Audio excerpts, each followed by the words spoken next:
we move on to the memory organization, that means how the memory of 8051 microcontroller has been organized in 8051 microcontroller. Before we discuss about it, we should know what exactly the memory capacity of 8051 microcontroller. As we all know that microcontroller will be coming up with some internal RAM and internal ROM, and we also know that it also gives us a provision to connect the memory externally. The meaning of this sentence is that it's not only that the end user has to work with only the internal memory, it is also giving a feature that if the internal memory is not sufficient for the end user can extend that memory by connecting some external memory. So now we'll see what is the amount of internal memory that will be coming up with 8051 microcontroller, and how much of external memory that 8051 can support, and how exactly all these memories have been organized in 8051 microcontroller. So if we recollect the features or the introduction part of 8051 microcontroller, there I have explained you that 8051 has 64 kilobytes of internal memory. Internal memory means it will be inbuilt memory. It has 64 kilobytes of internal memory, and internal memory of ROM, and it has 256 bytes of RAM. It has 64 kilobytes of ROM and 256 bytes of RAM, where ROM, that is nothing but a read only memory, which can also be called as program memory. ROM can also be called as program memory, and RAM can also be called as data memory. So these are the two memories with which the 8051 will be coming up. That means it will be having 64 kilobytes of program memory and 256 bytes of data memory, and it has, or it supports 16 address lines. 8051 microcontroller will support 16 address lines. So what exactly the address lines will gives us? Address lines will gives us an information of amount of memory only. Address lines will tell you how much amount of memory that the particular processor or the controller can access. As controller 8051 microcontroller is coming up with internal data memory and internal program memory, as I told you, it will be giving us a provision of connecting external memory. How much of external memory that 8051 can support, that information will be given by the address lines of 8051 microcontroller. I'm repeating this once again. How much amount of external memory does 8051 controller can support? That will depend on the number of address lines that 8051 has. 8051 has 16 address lines. As it has 16 address lines, 2 power 16, whatever the value that we get for 2 power 16, that is nothing but 64 kilobytes. If you do the calculation of 2 power 16 and if you turn it into the kilos, then we'll be getting 64 kilobytes. That means 64 kilobytes of external memory can be supported by the 8051 microcontroller. So here we'll be talking about three different memories. One is nothing but basic segregation is internal memory and external memory. And coming to the internal memory of two types. One is of ROM and another is of RAM. So 8051 will come up with 64 kilobytes of ROM and 256 bytes of RAM. And moving on to the external memory, it can support up to 64 kilobytes of external memory. And now a question. When controller is executing a program, controller is nothing but a processor with inbuilt memory. That means we can say that when processor is executing a program or when processor is doing some operation, how should the end user know whether the processor or the controller is working with internal memory or external memory? I hope my question is clear to you all. Whenever the controller is working, whenever it is doing some functioning, and if the end user wants to know whether the controller is accessing internal memory or it is accessing external memory, that information can be provided by a pin that is nothing but EA bar. EA bar is one of the important pins among all the 40 pins, which gives us an information whether the processor is working with internal memory or the processor is working with external memory. So how it gives that information? See, here it is EA bar. EA bar stands for external axis. EA stands for external axis. So if EA bar is equals to 0, if EA bar is equals to 0, that means if external axis bar is equals to 0, then EA is going to 1. That means external axis is 1. External axis is 1 means what does that indicates? External axis is enabled. 1 means enabling. External axis is enabled. So when EA bar is equals to 0, if you find the value of 0 at EA bar pin, that indicates that the controller is working with external memory. If EA bar is equals to 0, that indicates that the controller is working with external memory. See here, that is what have represented here in the form of organization.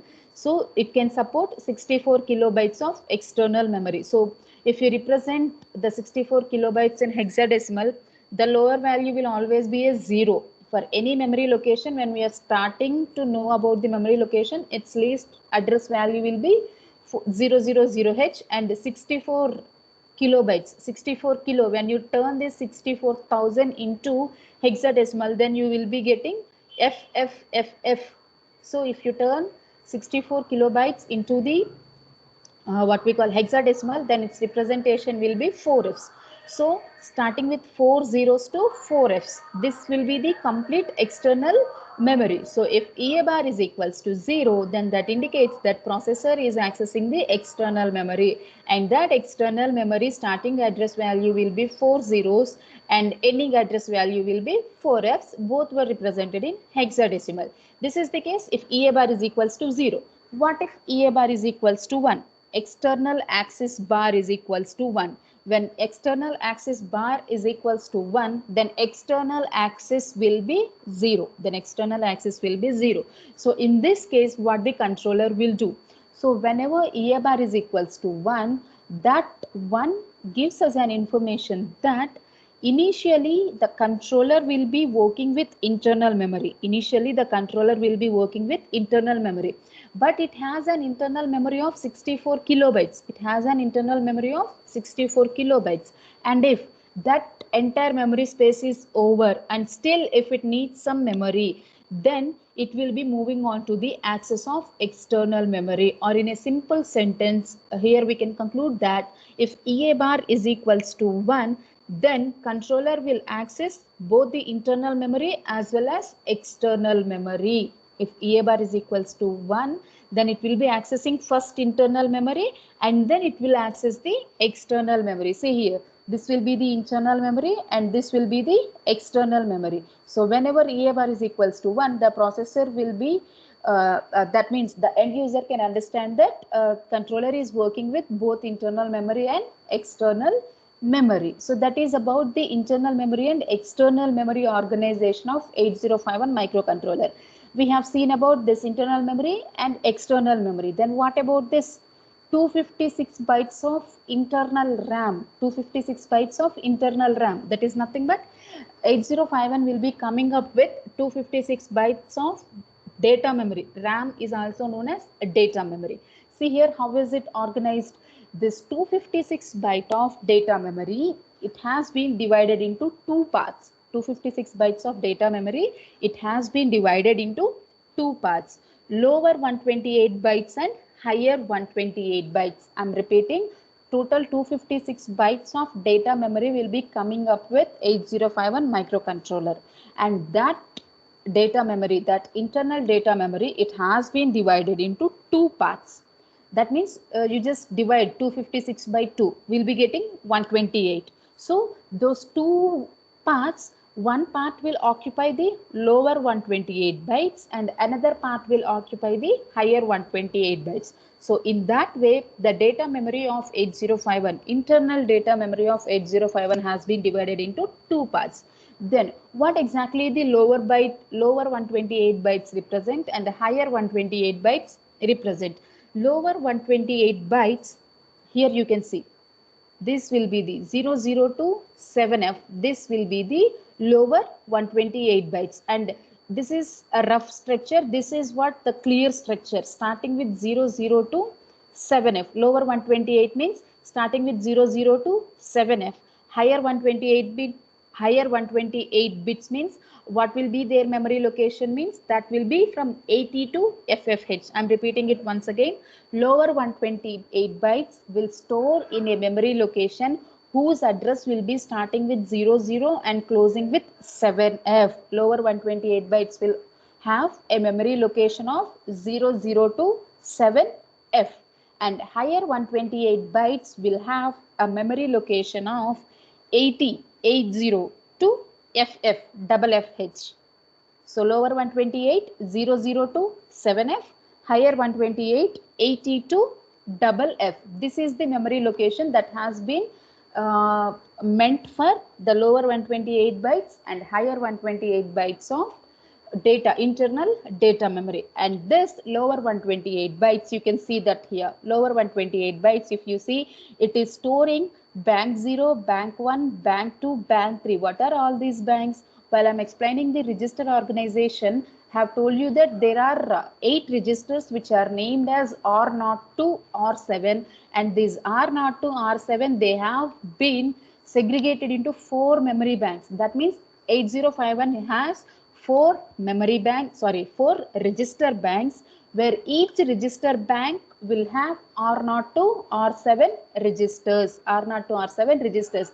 So here these bank 0, bank 1, bank 2, bank 3, these are nothing but the register banks which will be carrying the registers R0 to R7. While I'm explaining register organization also, I told you what will be the starting and ending address of each and every bank. See here, bank 0, it is starting with 00 and its ending address is 07. Bank 1 is starting with 08 and it is closing with 0F, and bank 2 is starting with 10 and it is closing with 17. Bank 3 is starting with 18 and it is closing with 1F. So this internal this one lower 128 bytes, it will be carrying register bank addresses, and it also have some of the information which can be bit addressable, so you can simply remember in one statement that lower 128 bytes of internal data memory will gives us the register bank's information. I'm repeating this sentence once again. Lower 128 bytes of internal data memory will gives us the register bank's information. It gives us the register bank's information. Register bank's information, nothing but which bank has the memory location of 00 to 07, or what is the bank name which is occupying a location of 10 to 17. That means totally the bank's starting address and the bank's ending address. That information will be given by lower 128 bytes of internal data memory. Then what about the higher 128 bytes? Here whatever I have represented, this everything is representing the lower 128 bytes. But higher 128, see here, higher 128 means their memory location will be from 80 to FF. 80 to FF. So higher 128 bytes of internal data memory, they'll be storing special function registers. They'll be storing special function registers. If you could remember, the registers of 8051, they have been segregated into 2 types: general purpose registers and special purpose register or special function registers. So the information or the address location or the data related to special function registers, everything will be available in higher 128 bytes of internal data memory. So this is what all about the memory organization of 8051 microcontroller.